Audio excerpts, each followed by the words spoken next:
Hello and welcome to another episode of North 100, your Canadian Highlander podcast of choice. I'm Serge. Joining you today is Jeremy White, Alex Steacy, and Liam Coughlan. Today we are doing the first part of our Ixalan set review. We're going to be talking specifically about cards that we think are playable, and in a follow-up episode we're going to be talking about the cards that are maybe not playable, niche playable, or that we think are traps. So if you don't see a card today, expect it in the next episode, or throw it in the comments and you know, put it on our radar.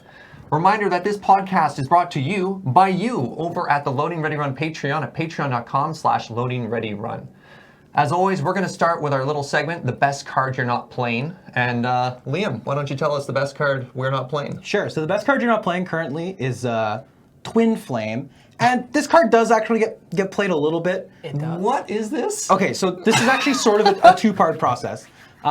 Twin Flame combos infinitely with Dualcaster Mage. What happens is that you can, if you have something you can target, actually you don't even need it, it's up to. So what's Dualcaster Mage? Dualcaster Mage is a 1/1 flash 2/2 that when it enters the battlefield you can copy target instant or sorcery and choose new targets. So what happens is you cast Twin Flame, then you get to hold priority and cast Dualcaster Mage, and then it's sort of like the Splinter Twin combo. Dualcaster Mage comes in, it copies Twin Flame, the new Twin Flame copies a Dualcaster Mage, the new Dualcaster Mage copies Twin Flame, etc., etc., etc. It's an infinite loop. Huh. Wait. And they all have haste. I guess you don't have to choose a target. No, it says up you can to. cast it with an empty board. Yeah, you can cast it with no targets. So it's 5 Then you mana hold win the game. priority, cast Dualcaster, get them. Yeah.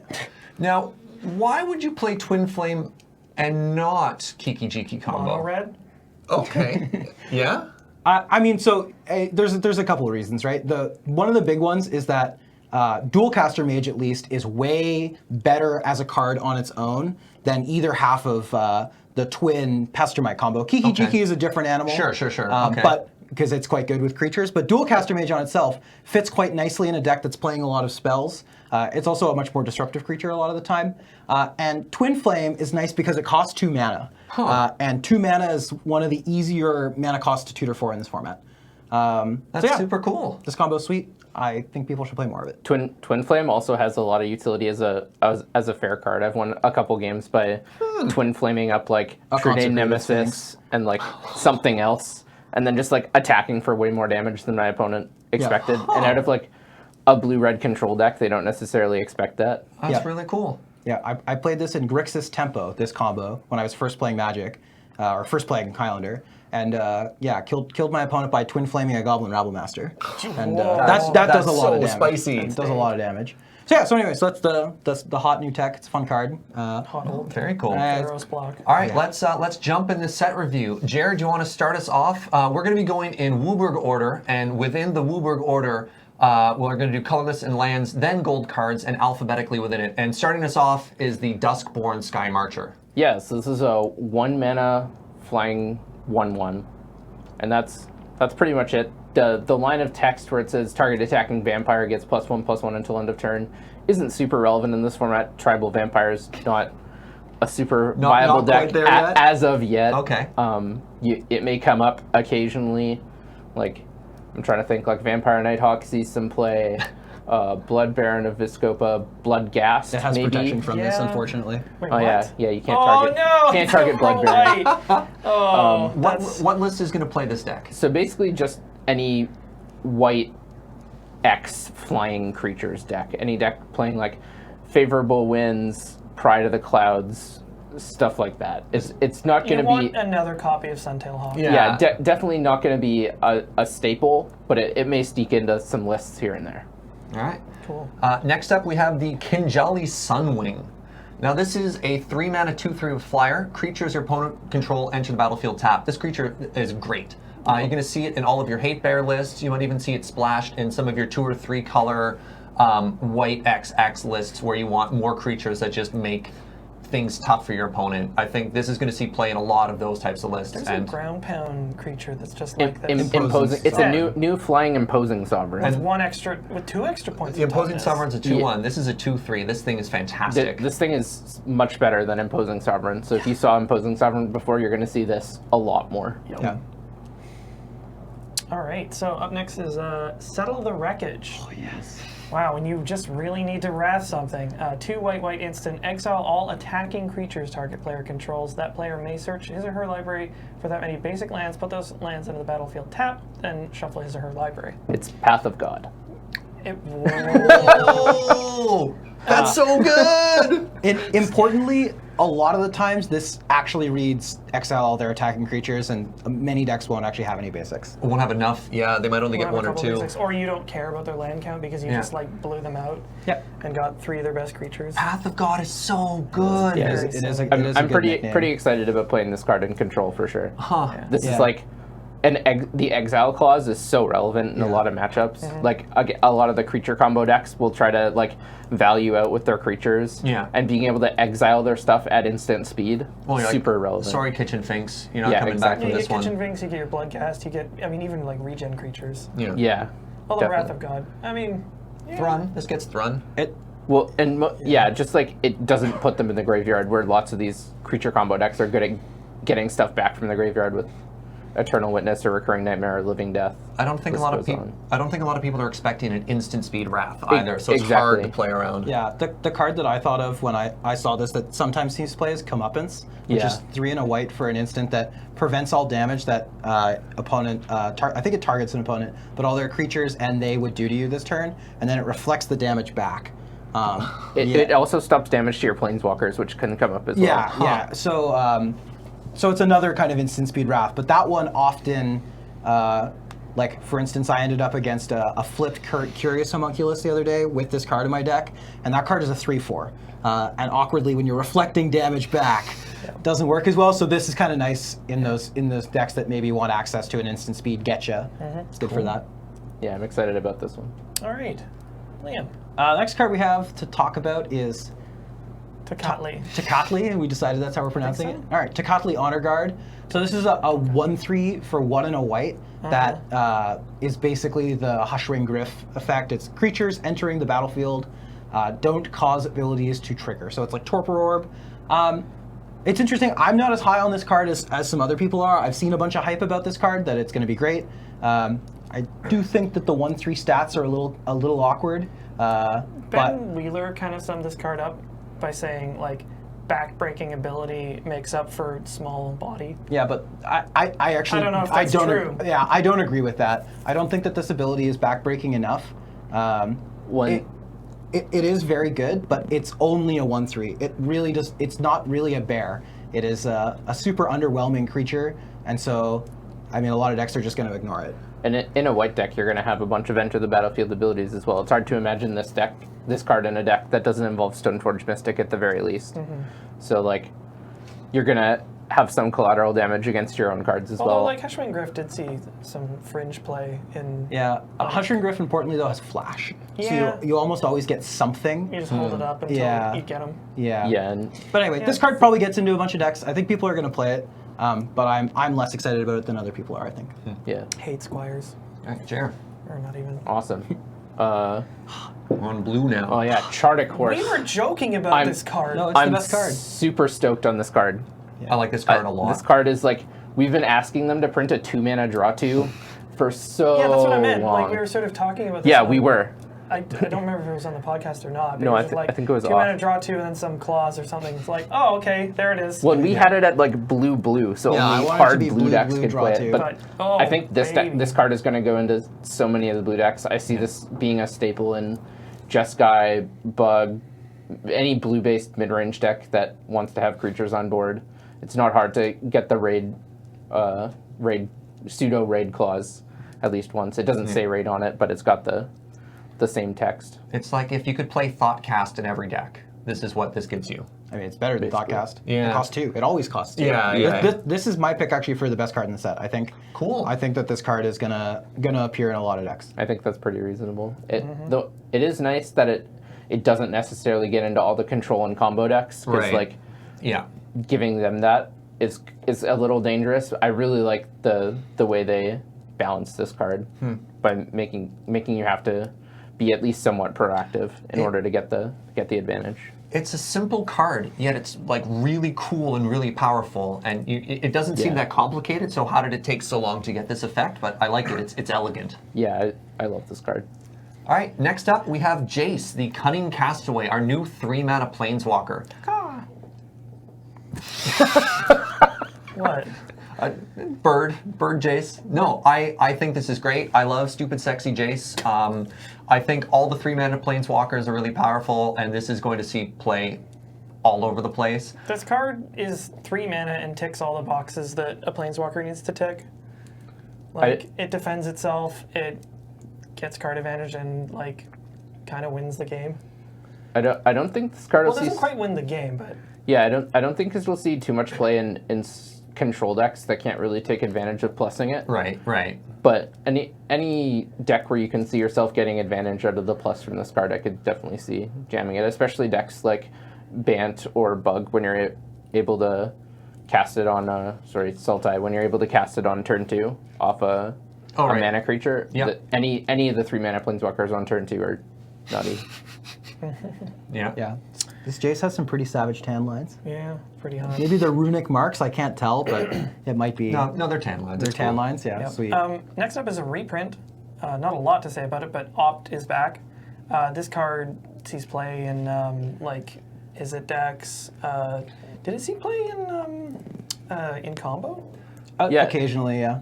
Yeah, like I think this kind of effect pairs well with stuff like Prowess, like your Definitely. Monastery Mentor. Delve. Just to yeah. get cards in your graveyard and sort of set up your next It's a draw. good 1-mana cantrip, 1 blue, instant, scry 1, draw a card. I actually don't think this card sees enough play. I think in decks with counter spells, it's better than cards like Sleight of Hand or Serum Visions. Because you just hold up your mana and then... Yeah, it just doesn't force you to tap your blue mana on your turn, which especially in multicolor decks can be taxing when you're trying to hold up counter spells. Yep. And you get similar levels of card selection out of this. Yeah, I think the only time where Sleight of Hand and Serum Visions are better than this is on turn 1, and then after that, I think you're happier to have Opt in your hand than either of those cards. Yeah. In a deck that has counterspells as well. Yeah, in like a pure combo deck where you're not trying to interact with your opponent, the bonus you're getting from Sleight of Hand and Serum Visions is better. But. Yeah. So the next card we have to talk about is Overflowing Insight. Okay.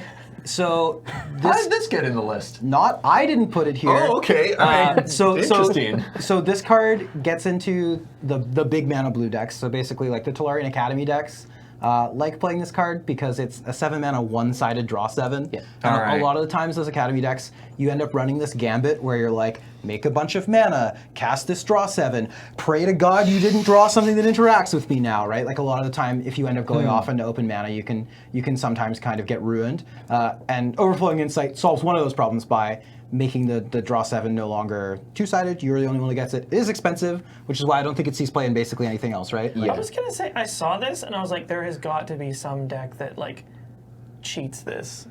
But I don't know which deck it is, but... Yeah. I don't think you're cheating it, but the Tolarian Academy decks, as Liam said, a lot of the I can time... see them doing that. A lot of the time, mana is not the constraint for that No. deck. It's hitting a business spell that wins you the game, and when you're casting draw 7s, your opponent not having the ability to interact with you. And lots of times you give them, second and sometimes third chances in a turn to interact with you when you're casting, Time Twister into Memory Jar. And then you've Wheel. spent the mana on this anyways. So, lots of times you have more mana than you know what to do with, and you just need Trying to find action. more chances. So Importantly, this card also kills Doomsday players. target player. I'm sold. I kind of overlooked this, but no, you're totally right. I think it'll see play in those lists. Good call. Okay. Perilous Voyage. So it's a 1 and a blue instant, return target non-land permanent you don't control to its owner's hand. If its converted mana cost was 2 or less, scry 2. So this is a good utility bounce spell. It returns any non-land permanent. It's kind of a bummer that you can't return your own things to save them from Yeah, that's a removal shame. spells or whatever. And ideally, you're bouncing stuff higher than the cost of the spells, so you're getting a mana advantage out of it. You're getting up on tempo. But it is nice if you're bouncing something smaller that you do get the Yeah, I mean, like the scry too. the day you use this to bounce Marlash, you're feeling pretty good. Yeah, It's like, that definitely bounce feels great. Marlash, scry 2. What is the one with kicker? I can't remember. Into the Royal. Like Into the Royal sees a lot of playing Highlander in It's the Jesco really tempo good. lists. So this is. I don't know if it's always going to take that slot, but it's nice to have that flexibility. I think this card is strictly worse than Into the Royal. Yeah. It's not strictly worse, but I don't see a place where I'd play it over Into the Royal. I think it's if you want A second effect. a second one, and you don't see your deck getting to enough mana where Repulse is good enough. This card is so Or sorry. perfectly designed to not be broken. It's like, It's like, you never let's get be ahead. real safe. You never get ahead on tempo and scrying. You can either be neutral on tempo and get a scry, or you can bounce something that costs more than your bounce spell, but that's all. then you're That's all you got. Yeah. All right. Next up, we have Search for Azcanta. I think I pronounced that right. Nice. So at the beginning of your upkeep, look at the top card of your library. You may put it into the graveyard. Then, if you have 7 or more cards in your graveyard, you may transform it. And on the back is the Sunken Ruin. So this is kind of neat. I like this whole cycle of lands. This is the one that sort of lets you fuel more gas. So you reveal a non-creature, non-land, and put it into your hand. I think this whole cycle of cards is kind of neat. This is probably the clunkier of them all, but might see some play. I looked at it and it's like an enchantment that sort of scries 1 per turn. Seems almost effortless to flip it. And it comes down on 2, which is fine. 3, right? It costs 3 mana? No, it's No, that's the It front costs side. it front costs side's 2. Oh, it costs 2. Yeah, that I does make put- it better. I might play this in Bant Enchantress, so we'll see how it goes. Yeah, and it's nice that the front side is definitely better than scrying. Putting cards into your graveyard is Yeah. much better than putting them on the bottom. Yeah. In terms of delve and just having cards with flashback, giving cards flashback with Snapcaster Mage at all. for entering your Hulk. It is interesting. I mean, this set is full of sweet do-nothing enchantments, and there is always a cautionary element when you're casting a do-nothing enchantment that the payoff is high enough. But what's nice about this one, and we'll come to other ones as well, is I think that they are often aggressively costed enough that casting them and doing nothing with them on the turn you cast them, it's gonna be okay, right? Like a 2-mana do-nothing enchantment, like you can cast it on turn 4 and still have a counterspell up. So Yeah, and that's when I see playing this, not Yeah, on turn 2, but on turn 4, when you can cast it and another and hold up a counterspell, and you're already close to having the condition met. it is also pseudo ramp. Does flip into a mana producing land. Yeah, blue mana producing land. Even better. All right. Is this me now? Yep. Siren Storm Tamer. 1 blue for 1/1 flyer. And it has an activated ability for 1 blue. Sacrifice it. Counter target spell or ability that targets a creature you control. Or you. Or you. Yeah. This card's sweet. This is like the best flying man printed in a while. Yeah. It's like up there with Mausoleum Wanderer. Mausoleum Wanderer. Yeah. Like, so I'm sold on this card at the blue 1/1 flying because it goes straight into, Flying Men, which Yeah. is a sort of aggressive deck that plays a lot of 1/1 flyers for 1. But it's got an ability that's kind of sweet. Yeah. Maybe counter something important. It'll definitely come up. It counters discard spells, which is really nice, and burn spells. Counters which, Maze of Death. What? You can swing for lethal because it spell or ability. right?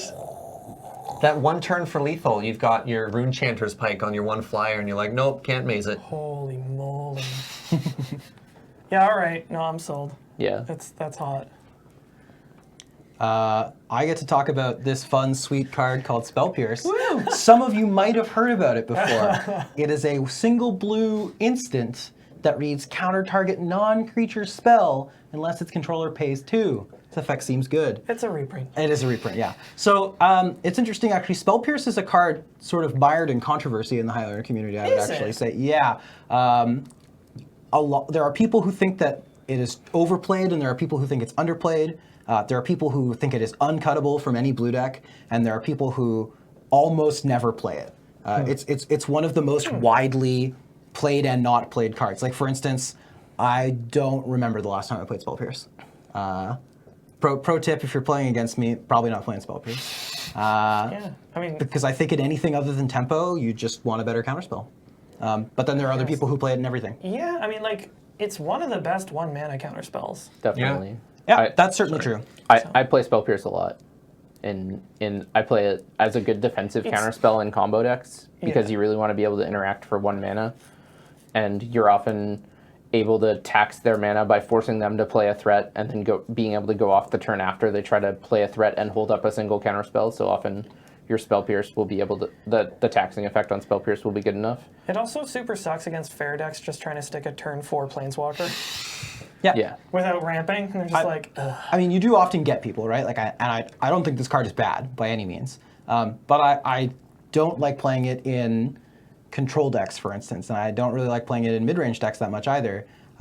It's better in mid-range decks, but in control decks, I would rather just have a better 2-mana counterspell a lot of the time. What I will say, this new art, Pretty sweet. very good. I know there's often a lot of complaining about new art, but this one is just fine by me. I love this art. It's sick. Cool. Jer. All right. They Spell fixed- Swindle. I'm so excited. They fixed mana drain. No. I mean, this card is actually another really interesting card for Academy decks, because Academy decks often want to play a couple counterspells, but they have to do stuff. And most notably, this card creates artifact tokens. Yeah, potentially a lot of them. Potentially a lot of them. So if you're countering like a 5-mana spell or even a 4-mana spell, this is potentially netting you 8 mana off Academy, because you can tap Academy, then sacrifice the treasure tokens. But even if you're saving it to counter a really important spell, like a counter spell on the combo turn, not being down that much mana is often a huge deal for the Academy deck, and which is why they'll typically only play. You'll see lots of Academy lists only playing Mana Drain as the literal only counterspell they play in their deck. And the one thing that is really important is that it makes the mana immediately, as opposed to getting tricky with next main phase or anything like that. So as a defensive counterspell, it's way better, because it doesn't actually cost 5 a lot of the time. Also, making colored mana is super relevant. When you get the tokens, like Immediately upon resolution. Oh, okay. Yeah. Still pretty sweet. Next up, we got the Stormfleet Aerialist. This is a 1/2 flyer for 2. Notably, it has raid, so if you attack the previous turn, it comes into play with a +1/+1 counter. I think this card's going to be great, again, in the Flying Man archetype. I don't think it's going to see too much play outside of it, because it doesn't quite do enough, but I think it's going to be a solid addition in that archetype. It's basically a 2/3 flyer for 3. Yeah, in that list. I think it could see play in blue-red tempo decks. Alrighty, Blood Crazed Paladin. Time for a new color. Yep. 1 and a black for a 1/1 with Vampire with Flash. It enters the battlefield with a +1/+1 counter on it for each creature that died this turn. So, this one's tricky, but like it might see play. I think what Ben was talking about with this is that like black is always on the lookout for any remotely playable 2-drop in aggro and what have you. This one's pretty underwhelming unless you can like get some sort of death triggers going on, or maybe offering trades with your opponent. You maybe flash this in as a 3/3. What I'm interested in this card for is aristocrats. Oh yeah. Like, I'm gonna be prepared to be underwhelmed by it, but it could be sweet. You might have a 1/1 for 2 a lot of the time if you top deck it, but there's the dream where it comes into play huge. Yeah. It's also good against Wraths, right? If you get Wrath and you cast this. Yeah, it's sort of on their got end like step. a Collar of the Claw-esque ability. Yeah. Nice for that too. Guess what? You got another reprint. Great. Duress. So this card, single black mana. Hear me out, it's great. Target opponent reveals his or her hand. You choose a non-creature, non-land card from it. That player discards that card. Now, I think this card is okay. It's probably pretty good. We'll have to see. But this card's actually, it's quite good. Like, this is sort of like one of those sort of holy trinity of 1 mana discard spells that you typically play. What are the other ones? Inquisition of Kozilek and Thoughtseize, though I will say that I cut Inquisition of Kozilek all the time. Really? Yeah, I think Duress is better. Wow, that's high praise for Duress. Yeah. So this card is, it's basically good in any black deck, right? Like, discard is one of the reasons to be in black. Yeah. And Duress is, I think, a really nice archetype of what discard should be. It's somewhat situational, can't hit everything, and typically you're still trading 1 for 1 all the time. But in this case, you're often going to get ahead on mana, or you get to have sort of like somewhat surgical precision in terms of what you take out. This card's really good in combo decks. It's pretty good in control decks as well. And I mean, like I said, basically any black deck is going to play this card. Yeah, like aggro plays this card and control plays this card. Yeah. It's just good. All right. Kite Sail Freebooter. Well, if you like Duress, Yeah. If you like I really Mesmeric like this Fiend. card. It's a flying 1/2, and when it enters the battlefield, target opponent reveals his or her hand. You choose a non-creature, non-land card from it. That sounds familiar. it does. Exile that card until Kite Sail Freebooter leaves the battlefield. So it's, if you're familiar with Mesmeric Fiend or Tidehollow Sculler, it's very similar to those cards. Yeah. It is Duress instead of a pseudo Duress instead of a pseudo Thoughtseize, which is a little bit of a bummer sometimes. But this card will definitely see some play. It having flying is super relevant because it carries equipment much better, and it's just able to chip in damage, pressure planeswalkers. This card will definitely see play, especially over Mesmeric Fiend. Oh yeah, like Mesmeric Fiend I've not seen it in a deck in a long time, and like I could see this one showing up. I don't know, maybe we see a renaissance of mono black aggro after this. Yeah, that's possible. Definitely get some hits for that deck. All right, next up we have the Rune Raider. The biggest 3-2. hit for that deck. Baby. 3 mana, 3/2 with Raid. At the beginning of your end step, if you attacked with a creature this turn, reveal the top card of your library and put that card into your hand. Lose life equal to its converted end step. I heard this described as Converted mana cost. what did I say? End step. Oh, there. Slow down. It's kind of like Bob. I mean, every time one of these effects comes out, it's obviously compared to Dark Confidant.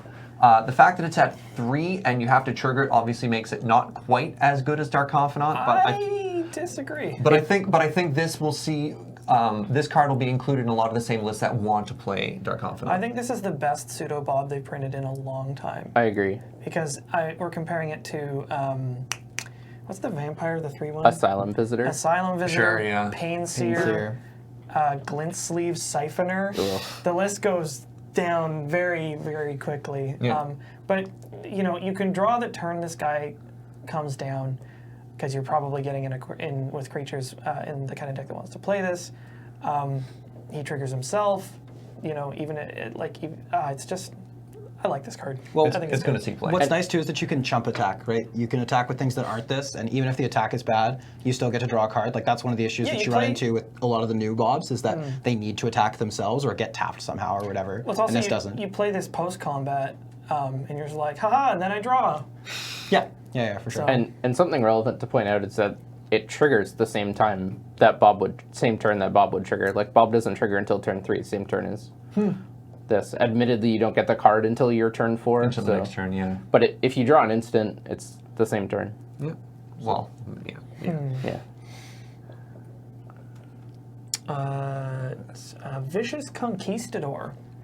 Yeah, I was talking about mono black. I think these cards are always sort of on the fence because you really want to have something that has 2 actual power.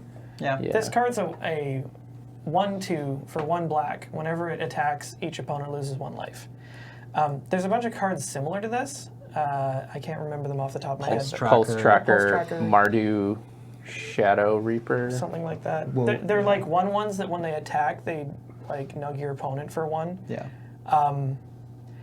Maybe there's a deck that plays a critical density of these and all the 2/1s, and just every game goes like turn 1 guy with sort of 2 power, turn 2 guys with sort of 2 power, Yeah. and just like has an incredible consistency. Yeah, I mean, I was the one who put this on the list, and the only reason I wanted to talk about it is that I do think the second point of toughness is relevant, because this is definitely the best Pulse Tracker they've ever printed. Well, Yeah. this is almost a functional reprint of Thornbow Archer, which is also a 1/2. It's also a 1/2, but that one dealt damage when you cast elf spells or something, right? don't It was- think so. No, I think it's the same. I think it's the same thing. The noticeable thing doesn't control about an elf, these yeah. cards, though, although you're hitting for 2 if they get in, it doesn't trade as efficiently, which is No. sort of the Yeah, yeah, downside. for So sure. if a blocker comes up, you can only trade with the next one, whereas a true 2/2 for 1 would be able to trade with something for 2. Yeah. Let's move on to red. I'm kind of excited about that, Liam. Yeah, so the first card in red we're talking about is Captain Lannery Storm. Ha ha! This one's also a reprint. No, I'm kidding. So this is a 3 mana. It's 2 in a red got for me. for a hasty 2/2 that says whenever Captain Lannery Storm attacks, create a colorless treasure artifact token with tap. Sacrifice this artifact. Add 1 mana of any color to your mana pool. And whenever you sacrifice a treasure, this creature, Captain Lannery Storm, gets +1/+0 until end of turn. So basically, this can always attack as a 3/2, which is pretty relevant. And getting to stock up the mana, pretty nice. And the fact that it has haste is also a big deal. If you're paying 3 mana Beep, beep. in red, you really want to be doing things immediately. Yeah. So yeah, I don't know. I'm not sure how high I am on this card, to be honest. I think it's fine. I don't think it's incredible. It's pretty cool. It's pretty sweet. That's definitely true. Yeah. And it maybe starts pushing you farther and farther towards being able to play something similar to like Kuldotha red, where you have this like sort of artifact red kind of multicolor deck where you're playing a bunch of artifact like, matter stuffs. I've thought about building that deck, but I just don't know if it has the density of cards yet. I'm not sure it's there either, but this helps. I'm getting there. This makes an artifact. Yeah. So. This is no Goblin Rabble Master, though, that's for sure. No. All right, next card, Fiery Cannonade. So 2 and a red, instant. Fiery Cannonade deals 2 damage to each non-pirate creature. So the non-pirate clause isn't going to come up much in Highlander. It's virtually just deals 2 damage to each creature. And the fact that it's an instant and only a single red is a big deal, because that means it's very splashable. Yeah. Especially in blue decks that want to hold up mana, and the blue decks that are often weak to go wide strategies, such as elves or goblins. There's similar effects to this that are like 1 red. There's, was it? Volcanic Followed. Yeah, that's the one. And they did print Kozilek's Return, which does something similar to this. But Yeah. But Yeah, it's just just- another one, right? just- Like, just another one. you Kozilek's wanted to Return play it. sees some play. This will see some play. yeah, not dealing damage to you is a big deal. Yeah. Next up is the Rampaging Frost Dog. Oh, boy. 3/3 for 3 with Menace. Players can't gain life, and whenever another creature enters the battlefield, Rampaging Frostodon deals 1 damage to that creature's controller. Goodness. This card is fantastic in red aggro decks. The can't gain life clause is really good. What a lot of the green decks want to do to sort of stabilize is play their Kitchen Finks and their Thrag Tusks and sort of get their life back out of range. So if you can play aggressively as a red deck and then land this on turn 3 or turn 4, it's really, really tough for the defending player to sort of get that back. Menace will let you sneak through for those last couple points of damage, making the end blockers tough. This card's so nuts. And even if you try and cast a number of blockers to get around Menace, you're getting pinged every time you do. I think this card is fantastic and is going to see a lot of play in the aggro It's decks. like, what if Sulfuric Vortex could get in for 3 and punished you for playing creatures to keep it from getting in for 3? Yeah, I agree. This card's really good, but one thing to point out is that both effects are symmetrical.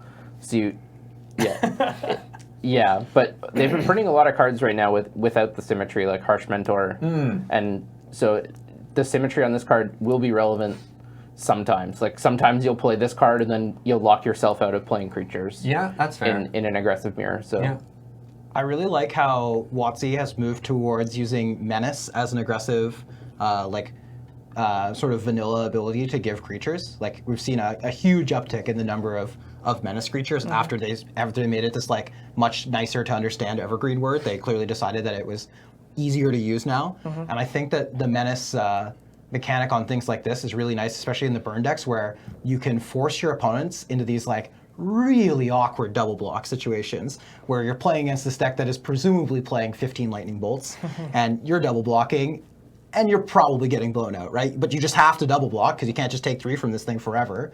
So I really like the way that Menace plays with red and with black as well. They've been doing it with black as well a bunch too. Speaking of red aggro creatures, Rigging Runner. Love it. 1 red for a 1/1 Goblin Pirate with first strike, and it's got raid.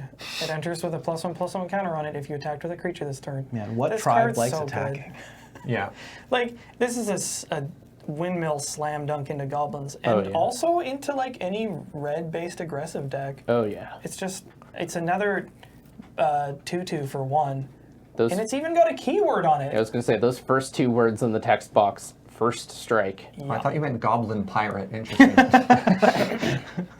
I mean, it being a goblin is also super relevant, Yeah, but first yeah. strike I think what maybe Jared was going for yeah, here. Yeah. For text box, not type blind. I'm just teasing. I'm just teasing.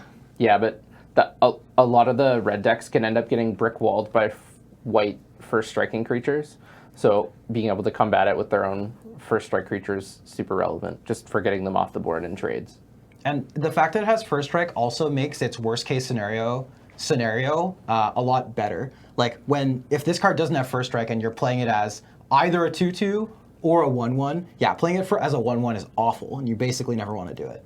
But playing a 1/1 with First Strike can actually matter, right? Like if you're playing the Red Mirror and your opponent has led with like a Fire Drinker Satyr or something, or some other 2/1, you get to just slam this and all of a sudden you're in control of the board. So the First Strike makes the fail scenario a lot better, I think. Ooh, excellent. Or is it this you or me? I think it's you. It's me? Perfect. So this is Trove of Temptation. How did this card get in here? That was him. Yeah, I know. I put it here. So this is the card I'm second most excited about. There's a lot of words on this card. Yeah, so I will read them to you. So it's 3 and a red for a enchantment that does nothing the turn it enters the battlefield. That's not actually true. It does do a thing. But so each opponent must attack you or a planeswalker you control with at least one creature each combat if able. Excuse me. At the beginning of your end step, create a colorless treasure artifact token with tap, sacrifice this artifact, gain a mana of any color. So why? Yeah, just why? So hear me out. I think that in mid-range decks, jumping up on mana, making a little bit of extra mana every turn, is actually pretty valuable in a couple of matchups. But it's at 4. I agree. Hold on. I have my reasons. I think that in the mid-range mirror, jumping ahead on mana is pretty relevant. And I think in the control matchups, being able to stockpile mana is actually super relevant. Being able to go into turns where you can cast 2 spells or sometimes even 3 spells can matter a bunch. The other thing is that you can build your deck so that a race is always good for you. And this forces your opponent to race you. So you get to put your opponent into situations where, let's say you play some undercosted 3-drop on turn 3, and your opponent plays something that actually doesn't beat it, but they had to play it anyway. Then you play this, and all of a sudden they have to attack into your creature that's bigger than theirs. So you actually like the top line. I was going to say, why would you play this in not Awakening Zone or something? Or Braid of Fire. Right. Well, Braid of Fire makes the mana in your upkeep. That's less good. Yeah, but yeah, I mean, I agree. It is the fact that it combines 2 effects that I think are maybe good that makes me interested in trying it. I certainly don't think this card is a Windmill Slam, but I'm interested in this card. It is flashy enough that I think it might be kind of cool. All right, hammer time. All right, now we need to talk about the good cards. I'm super excited about this card. This is one of my favorite cards, too. Yeah, Vance's Blasting Cannons. 3 and a red. For a legendary enchantment, at the beginning of your upkeep, exile the top card of your library. If it's a non-land card, you may cast it that card this turn. So notably, can't play lands off of it. Kind of a bummer. But it also has more text. Whenever you cast your 3rd spell in a turn, you may transform Vance's Blasting Cannons. So it's sort of pseudo-drawing you a card every turn on the front side. Then on the back side, it's Spitfire Bastion, legendary land. Tap, add red to your mana pool. 2 and a red, and tap. Spitfire Bastion deals 3 damage to target creature or player. So on the backside, repeatable open fire. Okay. Which is super good. I'm super stoked to jam this card into Big Red, which is a deck that's really good at casting many spells in a turn with like signets, talismans, dragons. Deck is great at producing lots of mana and dumping its hand real quick. And it has other ways to draw multiple cards in a turn, so if you have this Coercive Portal and a draw step, you're often drawing 3 castable spells in a turn already. So I love the art flavor on this card. It's so insane. The first part is like hollowing out the canyon, and then the second part is like, we built a fortress in the canyon. What are you gonna do now? Yeah, it's so cool. All right, let's move on to green. Our first green card we're going to talk about is the Carnage Tyrant. 6 mana, 7/6, trample, hexproof, can't be countered. At first I thought this card was kind of cute and wasn't going to see a lot of playable, but then Jared and Liam were like, are you kidding me? This shuts down every control deck. Like, Jeskai can't beat this card. Jeskai plays spot removal and counter spells, and they just fold to this card. So I think this is going to go in mid-range. Council's Judgment. Yep. Oh, pardon me. They have 1 out, right? But this has. I think this is going to go in mid-range. I think depending on the meta, maybe Hoof might put it in, maybe not. I don't know. Maybe if they're worried about the matchup there. But this card is going to make some waves. Yeah, this card demolishes blue decks. We'll also go see play in ramp decks for sure.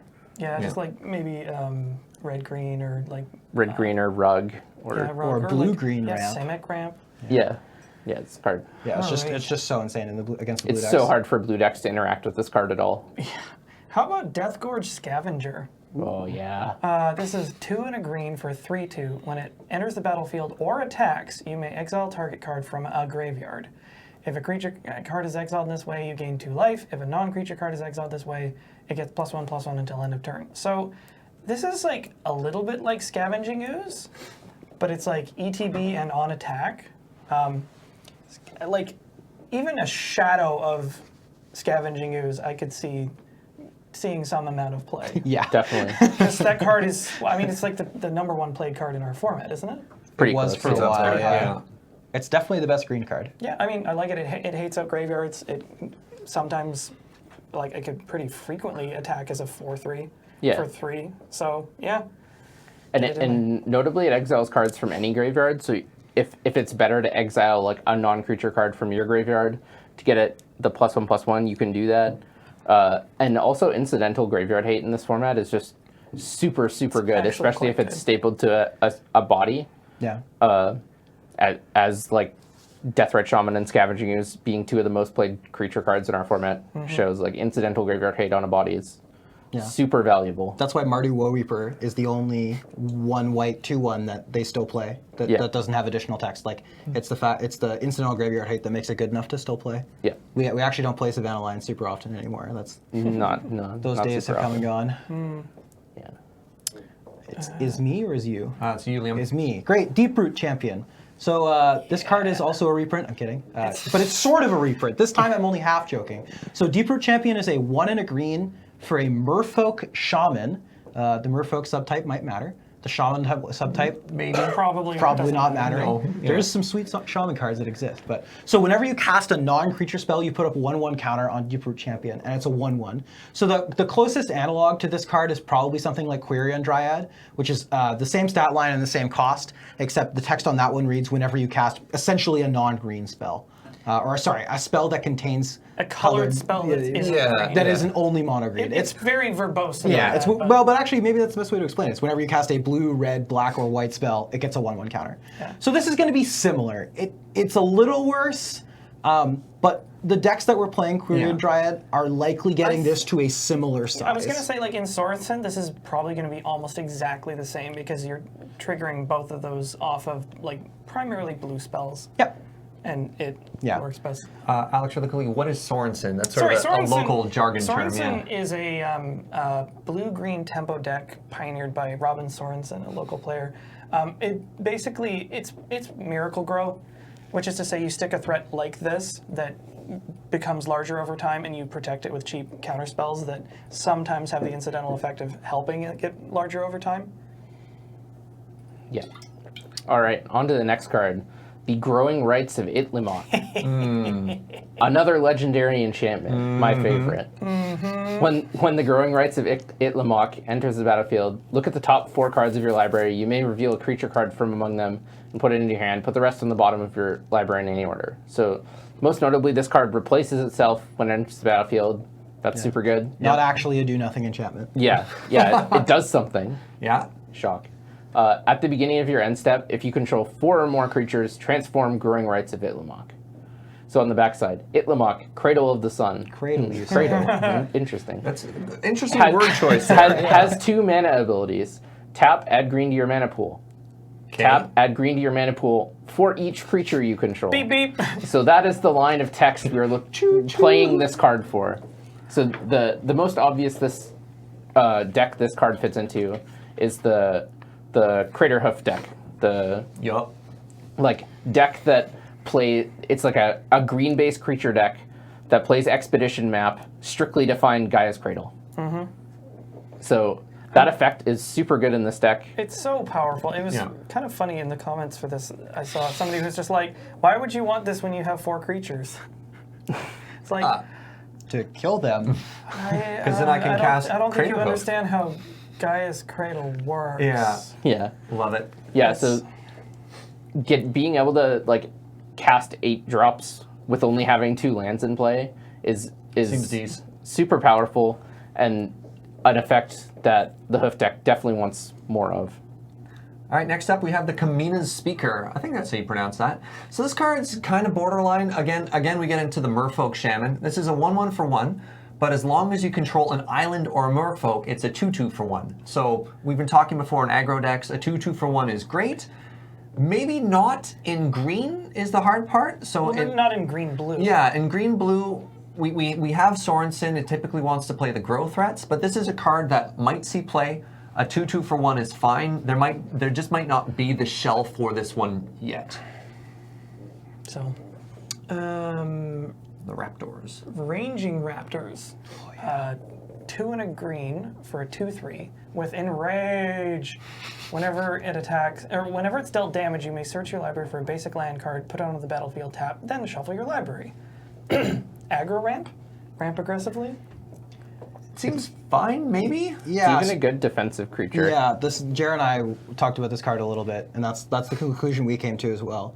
Is like, it's nice if you just get to play this and block and it ramps. It's also pretty insane if you play this in like a green-red deck, and you get to like cast Pyroclasm with this in play or something of that ilk. Like if this ever gets 2 lands, it's actively very, very good. Huh. Okay. I never thought about this in Pyroclasm. That's kind of spicy. I like that. It's like that 3 toughness is really where it's at. Yeah. Yeah, so that's kind of sweet. You can also do things like when this is in your deck, you can Arc Trail, deal 1 damage to it, 2 damage to one of their creatures. You get some incidental value. Okay. It's just like getting a basic land is actually like a pretty big deal. Of the Enrage effects, this is definitely up there as one of the better ones. Yeah. And so as a result, it's aggressively costed enough. It's 3 mana. Again, probably doesn't get into a ton of decks, but this is definitely one with some high upside scenarios. And the downside scenarios aren't that bad either, right? Even if it just trades in combat or gets eaten, even. You know, if it has to make a jump attack, you still get to ramp with it.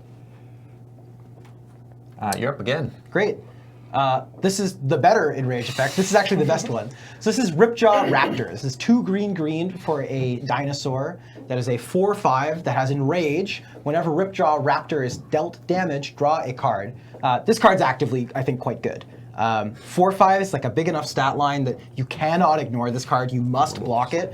And chump blocking this card is horrendous. It's right? real bad. If you stick 1/1s under the bus against this, you're just drawing your opponent into more gas. That's obviously not going to work. This card combos really nicely too, I think, with pump spells. You can maybe set them up in situations where they set up some blocks planning to kill it. Could you draw 2 cards off of this? Like it counts No. each. No, damage happens all Damage the time. happens simultaneously. But Unless if they line they up a block first with a striker, first striker, yeah. then there's 2 instances. But yeah, so like, you know, they line up some blocks planning to kill it, then you grow it, you draw a card from it still getting dealt damage. So that pump spell will often replace Oh itself. man, running this into Mirren Crusader is so hot. Yeah, I guess that's true. That's double never strike. gonna Would you like happen. to block my creature and draw 2 cards? Yeah, Draw me 2 draw me cards? 2 cards, yeah. But yeah, so anyway, this card's really sweet. I think the Enrage effect is really good. It has the best 3 cards in Magic. Draw cards, best 3 Well, words. I was going to say dinosaur, whenever, and damage. But okay. I assume everyone here is referring to the same thing, draw a card. Yeah, draw a card's very powerful. So this card's great. I expected to see a non-zero amount of play. All right, well, that's the end for our Wooburg section. Now let's move on to Colorless. Sorceress Spyglass. Yeah. So this is a 2-mana artifact. As Sorceress Spyglass enters the battlefield, look at an opponent's hand, then choose any card name. Activated abilities of sorcery of sources with the chosen name can't be activated unless they're mana abilities. So it's very similar text to Pithing Needle with the upside that you get to look at their hand and potentially name any cards with activated abilities in their hand. I actually think this makes it a pretty playable card in Highlander because I think... Yeah, I wonder if it's maybe like more playable than Pithing Needle because like you peek their hand and you can name like their Planeswalker and they never get to tick it up. Yeah, that's really hot. Also, being able to name fetch lands that are in their hand, especially if you're casting this on turn 2. You no longer just have to read the non-land. Yeah, it's Python Needle. Python Needle is that as well. yeah, and so you can spy out their fetch land and snipe it. Wow. It also just looks at their hand, which is powerful. At first, I didn't like this card because you can't get it with Trinket Mage, and I didn't think you'd ever spend a tutor to find this, but... Oh, Serge, how are you ever going to find an artifact that costs 2? I was gonna say the downside on this is that it's not trinket mageable. Yeah. Yeah. Like Or treasure mageable. Sorry, trophy mageable. Trophy mageable. No, well, Trophy Mage is a real yeah. playable card these days. It is. So It's seeing more and more play. But I definitely foresee myself playing this card a bunch, especially in more controlling strategies, because lots of times I want to play Pithing Needle, but as Alex mentioned, like you really want to be proactive with your answers in that deck, and you don't want them to get incidental value before you answer their thing. Right. Like that really sucks. Especially playing blue, you just want all the advantage to yourself. Yeah. So being able to like proactively answer their threat. All right, well, next up we have the Treasure Map, and this is another one of the cards I'm really excited for in this one. So 2-mana artifact, pay 1, tap, scry 1, then put a landmark counter on Treasure Map. If there are 3 or more landmark counters on it, remove those counters, flip it, and create 3 treasures. So a lot of text on the front half, and on the other side we have... More text. More text. You get a colorless land, sacrifice a treasure, draw a card. Actually, this isn't the one I thought it was. I thought this was the one that was Maze of Ith. Less excited about this card. It's kind of clunky. It's a little bit slow to flip.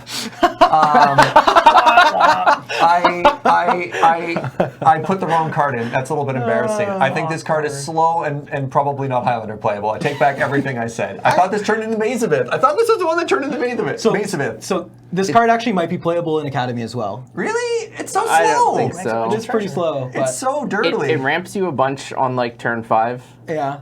Maybe you play it in... What I meant to say is check out the Thaumatic Compass. Thematic. So the Thaumatic Compass, right. 3, tap, search your library for basic land, reveal it, put it in your hand. At your end step, if you have 7 or more lands, transform it. And on the back of this card is the Spires of Orzhaka. Orazka? I'm sorry. This is basically Maze of Ith number 2. I think this card is great. You can find it with the mage thingy that you were talking about. Treasure Mage. Trophy Mage. Trophy Mage. Oh god, it's all falling I have a lot apart. of decks that I'm going to want to play 2 Maze of Ith in. I like this card a lot. I like the other one less. That was very silly. Let's move on. Best laid plans of mice and men, man. Let's bring it back to with Buddy Lands. This is a cycle of reprints. So it's Dragon Skull Summit, Drowned Catacomb, Glacial Fortress, These new arts are Rootbound Crag, sweet. and Sun Petal Grove, all with new arts. This is a cycle of allied color dual lands that enter the battlefield tapped unless you control a land of the types that it taps for. So, for example, Sun Petal Grove taps for green or white, and it enters the battlefield tapped unless you control a forest or a plains. These are really easy to have enter untapped because they check for basics and non-basics alike. They're also really easy on the wallet. Yeah. And they're just good. These are like very good, very playable Really duels. affordable duels that go into every deck. Yep. And I want to talk about the art for a second, because Oh, yeah? I really love the art for these new cards. Normally I am not one to go with new art, but I think I'm going to switch all my old versions to I'm certainly switching new some arts. of mine. I like the Drowned. Is it Drowned Catacomb in blue-black in this one? Yeah. Yeah. I Oh, that is pretty love cool. that Awesome. one. Yeah. I love that one so much. It looks so good. Yeah. It looks so good. For me, these are the 5th best dual lands in Highlander. All right. The 4 before them being fetches, original duels, shock lands, and then the fast lands, I think, contextually are better than these. But after that, I think these are 5th and then 4th in some decks. I think these are really good dual lands. All right. Definitely. I get to talk about Field of Ruin. Oh boy. So this taps for colors, and then for 2 mana and tapping it and sacrificing it, you can destroy target non-basic land an opponent controls. Man, I get all the reprints. No.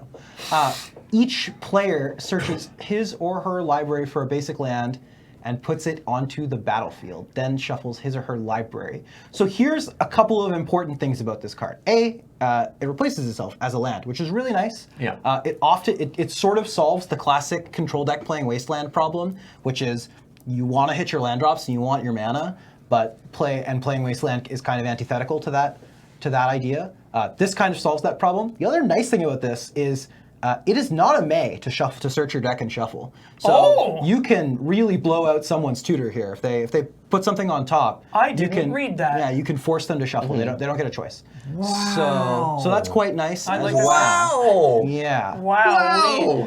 Are we the only ones that didn't read that line? I didn't read that line. Oh, wow. That's actually really That's bad. so much better. So That's why you brought us on. I was on board with this We read card cards. already because I get a lot of people asking me if Ghost Quarter is good enough in Highlander, and I'm like, no. all right. I mean, like, You're like, "Arr." I don't do that, but Okay, like, yeah, it's really in a format where Strip Mine and Wasteland exist, and even like Tech Edge exist. Ghost Quarter is just so bad. I think Field of Ruin is going to But this retire one- Tech Edge. Yeah, well, Potentially, yeah. maybe. It's some decks will play both. Yeah. And another also neat fixes you. thing is that the lands don't come in tapped, so that You get like a 1 mana once you rebate. yeah, once you can activate it, really it only costs you 1 in tap because you're getting a land back out. So in blue decks where you're wanting to hold up counter magic again, pretty relevant. Yep. Yeah, this card's sweet. I think it's going to see a bunch of play. Yeah. All right, I'm excited about this next one. Moving on to multicolor. Oh. Hostage Taker. Errated. Two It's blue errated. black. Wait, what? Yeah, Yep. it is. Well, I'll talk about it that in a hasn't second. What? Two Yeah. blue black. What- Creature, human, pirate for a 2/3. So 4 mana, 2/3, not super exciting. Let's look at the text box. Human pirate. No, wait. That's not the right text box. We did it again. When Hostage Taker enters the battlefield, exile target artifact or creature. You'll note So it doesn't say another. two relevant types until Hostage Taker leaves the battlefield. You may cast that card for as long as it remains exiled, and you may spend mana or any mana of any color to cast that spell. So the reason it was errated, I guess I'll talk about that first. It is because the lack of the word another target artifact or creature. So it can target itself until it leaves the battlefield, and then it would come back, and then it can target itself. And if it's the only legal target, you're stuck in a loop. It would infinitely come into play over and over and over and over. Because there's no may either. It would target itself, then it would leave the battlefield, then it would come back, then it would target itself, then it would leave the battlefield. So It draws the game. Only if there's no other Yeah, legal if there are no targets. other targets. And so the reason I like this card, so we're gonna pretend that the made a boo-boo. another is there. So this is a great removal spell. It exiles. It's like a Fiend Hunter effect, but it's got the really nice mechanic to take away the downside of the Fiend Hunter effect, in that your opponent probably isn't going to get their thing back. You're probably going to get to cast it. Like they have to kill it right away, or else they're not. If you take their mocks, then you just get their mocks the rest of the game. wow. Yeah, Right? exactly. Yeah, if it's cheap enough that you can play this and the spell that you took, Okay. then it's just a sorcery that Yeah. takes their card forever, and you have a 2/3. Or like even on 5 mana, take their Deathrite Shaman, cast their Deathrite Shaman. Like Yeah. there's so many powerful plays you can make with this card, and the 2/3 body is actually pretty good enough at blocking against aggro decks that I think it's going to see some play. Furthermore, the cast it yourself clause makes control of that permanent. Yeah. Yeah, they don't get it back when this is killed, Correct. Yeah. which is Provided you cast a it. downside of a lot of blue style mind control effects, but Yeah. not on this one. I'm excited to hear about someone losing their time vault to this card. So up now we have Motley the Warrior-Poet. Now first off, I didn't think this was very good, but Jer did. So I'm actually going to let Jer talk about this card because I don't see the value in this card. All right. So I wasn't super sure on this card, but I was like, I don't know. I was really on the fence, but I talked to my friend Kevin Bosta, who plays red-green Naya monster styles decks a lot, and he's really excited about this card. So he's really excited for these reasons. I got him to go over it with me. 5 mana. It's 5 mana, but Okay. it comes down, and it can be really good at stabilizing you against aggro with the plus. These decks are often good at having one creature in play at least by that time, and your creatures are often big enough, so you're often gaining 4 or more life off the +2. If you're not super far behind, it's really good at creating a pretty big board presence, and he's really, really excited about the -X, being able to ping 3 things and let him alpha strike for the win. Can just be falter when it needs to be. Yeah, he's really excited about it, potentially cleaning up boards, potentially stabilizing him. He just loves the utility of it. And for 5 mana, those decks play Moxes, they play Mana Dorks, so Yeah, okay. they're pretty have a lot of mana sources in them already. He Yeah, doesn't no, think they- casting it'll be too big a problem. Couching it in those terms, yeah, I'm definitely going to lose to this card. Yeah. That's unfortunate. Wait, that's No, we have the Infuriated infuriated. Gladiodon. Read that card. Wait, what? It's the same card. Is it really? Huh. Raging Sword Tooth. Did we get it written down wrong? What is the? All right, sure. We have the Raging Sword Raging Tooth. Sword Tooth. 3 red-green for a 5/5 with trample. That's pretty hot. When it enters the battlefield, it deals 1 damage to each other creature. Ooh. Yeah, okay. I think the same deck wants this. Yeah. Yeah. Just like police up aggro and like X1s. I It's think also like a big dumb idiot that like hits way too hard. it might be a meta call, specifically if you know you're going to be against a lot of elves or a lot of goblins, basically a lot of X1s, Flying men. little flying men. Weirdly, this is a major non-bow with your own mana dorks. Can be, yeah. It's a huge combo with your own enraged dinosaurs. Yeah. We just curve dinosaur into this, and then they're dead. Okay. We get a land, a card, and a 5/5 with trample. How can they ever win? The answer is they cast Wrath of Can't God and we lose. lose. But All right. But that's fine. Moving along, we're talking about the Regisaur Alpha. So this is the old king dinosaur. Grar. Other dinosaurs you control have haste. That line of text is not going to come up very often in Highlander. Except on the next line of text. Right, precisely. Which is that when it enters the battlefield, you create a 3/3 green dinosaur token with trample and haste, as the case may be. So this makes 7 power for 5 mana. Yeah. That's above the going rate. And 3 of it is hasty. And trample. Yeah. That's contextually gonna be good. I think it's gonna be. I'll be interested to see if this card sees play or not. The 5 mana slot is really where the cream of the crop starts rising to the top, and you're competing with cards like Thundermaw, Hellkite, Or like Thragtusk. Yeah. So I don't know. But I could see. It's I mean, I could see in a 7 more power. aggressive deck wanting this over Thragtusk. Yeah. I could see deciding I don't need the 5 life. It's like, I don't want to stabilize, I just want to get them. Right, exactly. I could see that being a choice you make. I could also see there's enough dinosaurs in this set that, like, incidentally you're going to be able to give some other cards in your deck. Yeah, like The if one you, time you just blow if them you out. happen to curve this into Carnage Tyrant, you're like, They're dead. Yeah, that's true. And there is a deck that probably plays. We've talked about 5 dinosaurs today, right? We talked about the 3 mana red one, Yep. the 4 mana green one, the 3 mana green one, and the then 6 mana green the one. 6 mana So green one. And Carnage this one. Titan, the Scavenger, the Raptor. Yeah. What was the Rampaging Frostodon? Yeah. So there's 6 or 7 dinosaurs that all conceivably could see play, Yeah. and most of them would see play in the same deck. Yeah. In fact, probably all of them would see play in the same deck. So who knows? You might get some incidental value, but overall, I think this card is going to be hard pressed to find widespread play. Disclaimer: we are not saying that Highlander currently supports dinosaur tribal. We're not saying that. No, it Unfortunately, doesn't. yeah. We're saying the opposite. This gives your Mutavault haste. Holy heck, we got there! We did it. Mirror Entity Haste. Hey, we got another dinosaur coming up too. Sweet. Sky Terror. I really like this card. Beep, beep. It's a bit smaller than the other dinosaurs we've been talking about, so, but fits more in line with what a typical Highlander card Read those looks like. stats for Yeah. us. So it's a white-red for a Flying Menace 2/2. So I.e., you're never ever blocking this. yeah, ever. it's got evasion. Ooh.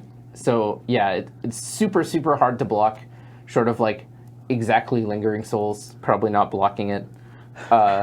And I think it's really good in a white-red deck, just because that deck really takes advantage of punching in just a little bit of damage, because it's really good at ending the game with burn spells.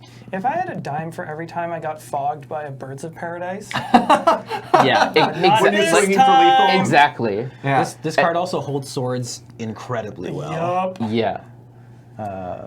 Get them. Yeah, it's interesting. Jer said to me when this card got spoiled, this card's really good. And I was actually like, are you sure? Is it really that good? It's only a 2/2, but the longer I've had to think about it, the more I like this agree card. It's with super the efficient. conclusion Yeah. that this card's got to be nuts. Hey, Alex, you want to take us home with our last card of the day? I know you got some feels about this card. It's Vraska, Relic Yeah. Seeker. 4 green-black, 6 loyalty planeswalker.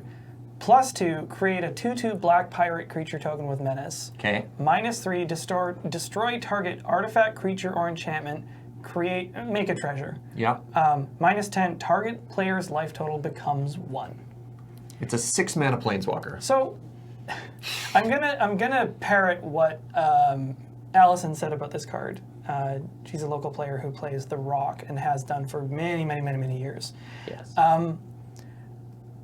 And she basically summed it as like, there's only one problem I have with this perfectly good 5 mana planeswalker. Yes, it is in fact that it is That's not a the 5. joke. Yeah. I was a Wow. little surprised because I'm not an expert in the Rock, but I still think this card's sweet. It does so much stuff, Yeah. and it has like 1,000,000 loyalty, and all the abilities are live. Like it makes creatures with evasion on a plus going up to 8 loyalty. Mm-hmm. The minus, which you can do twice in a row without ever plussing it, like blows up almost anything and nets you a little bit of mana. And the -1 or the -10, if you've been plussing it, just kills them. Yeah, Because you've you got have, creatures it's with like, I have menace. a bunch of menace creatures, and now Yeah. your life total's 1, so crack in for lethal. I don't know. I would love to be proven wrong about this card, But the thing I said about 5 mana being where the real cream of the crop starts to rise to the top is even more true at 6 mana. It's and true. I think the cards that this is competing against Yeah. are pretty steep. Just doesn't edge out something else. But I think in the style of, like, if you build your deck around winning with planeswalkers as opposed to winning with creatures, a la you have, like, a lot of wrath effects in your deck, that this gets in over a lot of the creatures That just is due definitely to true. being a planeswalker. Yeah, that's true. And it's, as Alex said, it's like good when you're ahead, good when you're behind, really good at ending the game. So it ticks all the boxes for like a win condition that you want in those style decks. And if you're playing like that wrath heavy style deck, I could definitely see playing it. Yeah, I mean, I think it's a super playable card. yeah. So Well, that's it for all the cards we wanted to talk about today. It is. We're definitely going to do a follow-up segment. There's a lot of other cards we want to talk about, especially cards that we consider to be traps. And if you think there's any good cards that we missed, let us know in the comments, and we'll definitely try and talk about those next episode. With our usual wrap-up segment, let's go to Powerful Magic. Today, Liam is going to tell us Jeremy. I know The he other looks Liam. like- I'm sorry, I even pointed at you. Jared's going to tell us a 6 story. All right. So I'll set the scene. All right. There's 2 magic judges playing Oh, no. playing Yes! Magic against each other. Okay, go on. We got into a super grindy game. Player A is playing an Abzan mid-range deck. Player B is playing a white-red prison deck. Go on. Player B has Magus of the Moon in play, yes, Blood Moon they in do. play, oh no. Bazaar of Baghdad in play, Mazavith in play, the Tabernacle at Pendril Vale in play. Player B has no basic lands, a bunch of creatures. Each turn, the Abzan players tapping all the mana to keep their creatures in play, getting Mazavith. The other player is activating their Bazaar of Baghdad, and then through several turns of this, Nobody's casting any spells. Sorry to jump in on your story. yeah, nobody's casting any spells How'd due you to know? due to the Blood Moons in play. I might be the other player in this story. Yeah. So, in case you haven't guessed, the 2 players in this story are myself and Serge. Yep. I was playing Abzan mid-range. He was playing, A prison deck. Surprise, surprise. A prison Both deck. just cheating your asses off. and somebody just casually Well- walks by and is like, why are you tapping all your mana? I'm like, oh, I'm paying for Tabernacle, just like assuming they didn't know what Tabernacle Yeah, did. you're like, and duh. then you're like, there's Blood Moon in play. Oh, and there's also Magus in play. And Serge and I just go like, oh no. And then we're like, I'm like, oh, I'll concede. And Serge is like, no, I'm conceding. Yeah. I'm like, no, I'll concede. So Just like so No, sir, embarrassed. why don't we both lose? Oh, yeah, we wish. didn't make it a draw. I think ultimately I took the loss there. I argued harder that I screwed up even more than he did. yeah, Oh but man. Good sportsmanship, I gotta say. They're just like, no, I'll take this loss. No, I insist I'll Yeah, take the Well, loss. they both messed up pretty bad. we right? do call it bad. Canadian Highlander. I'm sorry. No, I'm sorry. Yeah, that is true. This is, I mean, I guess you weren't an L2 judge at the time, but Yeah, we were both like man. fairly experienced L1 judges. Yeah. Just I still don't know how that happened. Well, the best part was like we weren't tapping other lands. We weren't casting You weren't spells. casting colored like mana spells. every non-Mazavith Bazaar Tabernacle land was a mountain. Yeah, we got It was that just part right. those 3 that somehow got exempted from being mountains. It's a basic Bazaar of Baghdad. I I, think don't it's know a- whether you're aware, but It's that New weird subtype. It's that weird little thing where you often think of those lands as spells. Yeah. And so somehow in our head we're like, those aren't Sure. lands, those are spells, so they're not shut off by the Magus effect, but whatever. So it goes. Thank you for sharing that. Yeah, and Serge wasn't even doing the thing some people do, which is they don't put those cards in with their lands. They were right in with the lands. amongst, There yeah. was no reason we shouldn't have been able to distinguish them. So, Truly some powerful magic on Yeah, that. that was some powerful magic. Oh man. Well, thank powerful you. punt. Thank you, everybody, for talking about the cards this set. Thank you to everyone at home for watching. And then a reminder that North 100 is brought to you by you with your support over at the Patreon at patreon.com/loadingreadyrun. Like we said earlier, we're going to do a follow-up episode to this. So if there's any cards you think are really powerful that we missed, let us know. We'll talk about it next episode. And the focus of next episode is going to be more cards that are kind of questionable, maybe edge cards, or cards that we think are traps. When people are like, you should play this, and you're just like, I think this card's bad. Yeah, we will explain yeah. why. Yeah, but as always, thank you for watching, and we'll see you next time. Bye!